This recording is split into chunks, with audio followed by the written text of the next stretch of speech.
Welcome back. And thanks for joining us here at Live Now from Fox, where we are continuing to discuss the damage and recovery efforts now underway for several states in the southeastern part of the U.S. because of Helene. I'd like to bring you this, a live picture over in Asheville, North Carolina. North Carolina is where we want to go to next. Just one of the states that has really been impacted by that storm. And we're actually going 30 minutes away from Asheville. We're going down to Canton, where the mayor there is joining us now to provide some more details and context on what he is seeing on the ground. So I'd like to bring into the program now and thank him for joining here, Mayor Zeb Smathers, the mayor of Canton in North Carolina. Mayor, good to see Thank you so you. much for having me. No, of course. And I know that it's very busy right now, especially with everything that's been going on. But let's just kind of start from what you're seeing right now on the ground, now that we're a couple of days removed from that storm really hitting the area. Well, I mean, some of it's expected. I know the character and the toughness of our town employees, our emergency services from Haywood County and across the region. But what we're dealing with, not just in Canton and Haywood County, but for the region, this is apocalyptic. From the entire West has been affected by this. And so at this point, the importance is stabilizing basic services. Very proud of our town of Canton employees. We're well on our way restoring water and power. Again, I mean, I think that we're farther ahead. Canton was hit by Tropical Storm Fred 3 years ago. We prepared for this storm, but when you're facing 28 feet of water, preparation can only take you so far. And so this has been devastating to us. And I think the biggest issue we're dealing with right now is lack of cellular communication. Since about in the middle of the storm, we have lost most cell phone communication across the region. So our ability to communicate with our emergency services and having citizens communicate with their families. I'm operating off of Starlink right now, very spotty internet service. But again, the idea that I'm still receiving messages from people across the U.S. looking and searching for their loved ones in Canton and the West and can't connect is unacceptable. It's just dangerous, and I won't answer it at some point. But we're basically facing down the recovery of a storm in 2024 with 1998 technology. I do want to put up a post that you issued on your account on X. So this is you standing in front of some of the damage, some of that severe flooding that we have seen. When you look at this image, and more importantly, when you were down there on the ground, taking it in firsthand, what comes through your mind in terms of this checklist that now you have to go through to make sure that everything kind of becomes up to par, at least sooner rather than later? Well, and what you're seeing there, that was the calm before the storm. You can already see the rising floodwaters. And on that picture, that what would be the water was well above that bridge in the background. Places that never flooded. And so that's been part of the challenge. But again, we learned a lot of lessons 3 years ago in preparation, but also recovery. And I won't, for Canton's sake, and I think Haywood County, we're ahead of other, communities in the region. So again, I don't take any joy in that. But once you've been through one storm, you learn a lot of these lessons: ability to communicate, getting the debris out of the river. How the best way to maximize recovery funds, to communicate. But I think all of West North Carolina now has changed because we've all now experienced something as apocalyptic as this storm. We're finding our way.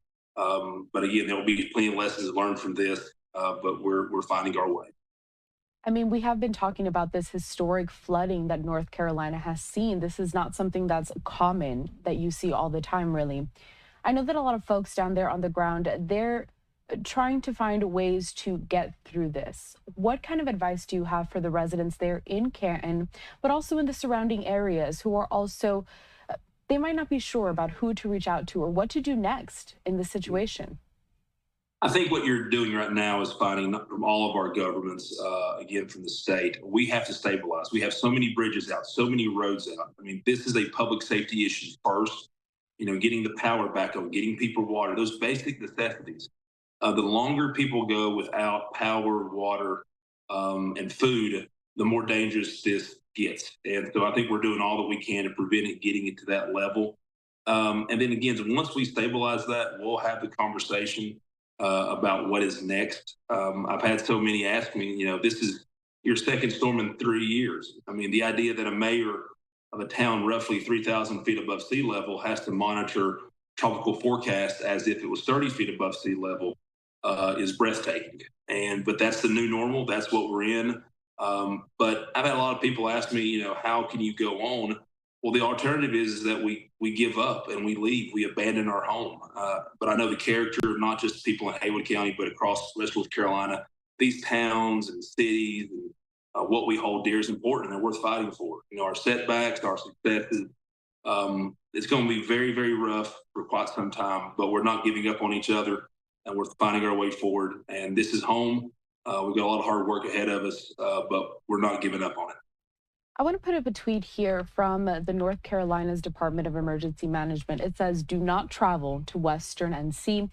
Rescue crews are continuing to work in impacted areas. Utility crews are also at work to restore power, cell service, and other vital infrastructure. Keep the roads clear for them. Now, as someone who is in communications with different departments, whether it be transportation, emergency management, what have they told you in terms of like timeline throughout these next several days? What can residents down there expect?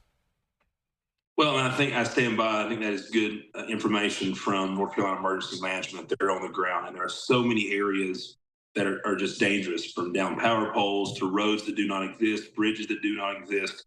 I mean, I think people are traveling roads they think are okay and they never would flood, and they're no longer there. Again, I think each community is a little bit different in what they've faced and how they're facing it through. Again, I think in Canton, we're well on our way to restoring basic services. And I think other places are not. And so I'm not going to speak to timelines. That is very dangerous to do. But I do know, especially in Haywood County, our crews, our power crews, they're out there. But again, I go back to something I said earlier. The inability to take cell phone calls and to have communication hinders our ability to communicate, to have that information. If I can't receive it, I can't go on shows like this and be able to tell people about it. And so the lack of communication, cell phones continues to hinder every part of our recovery. Finally, Mayor, I'd like to ask you about resources that are available right now for residents down there in Canton. What is important for them to know? Well, I think the resources, the next chapter of this, had so many people across the U.S. reach out for supplies and wanting to help. Again, I know the character of people in North Carolina and across these United States, and these times bring out the best. But again, is on one hand, we are trying to stabilize basic services and safety. I think we will transition into the recovery aspect and make sure people are getting water, food, all the necessities, gas. I think that is the next step that we've already started working on. That will continue setting up the most efficient, disbursement centers that people can come and have their needs met, from water to food. Because again, there's so many people reaching out, and it's very heartfelt and very humbling. But we need to make sure that those resources get delivered properly and efficiently. So that is heavy on our hearts. We're appreciative, and at the end of the day, I'll never be able to say thank you for this. Say a prayer for us. I'll never be able to thank you for all the prayers out there, and we'll continue to need those across Western North Carolina. It's almost a silver lining in a devastating situation like this, that outpouring of support that you are receiving from across the country. But Mayor Zeb Smathers, down there in Canton, North Carolina, we appreciate your time here. I know you're very busy, and we wish you well as recovery continues. Thank you so much. Of course, you take care. We're going to step away for a quick commercial break here at Live Now from Fox. Before we do so, though, I'd like to put up this tweet here from the North Carolina Governor Roy Cooper. It says, there is a massive effort underway to get help to the people of Western North Carolina, including state and federal relief. But we know there will be additional needs. If you would like to donate to the NC Disaster Relief Fund, visit nc.gov/donate. We'll be right back.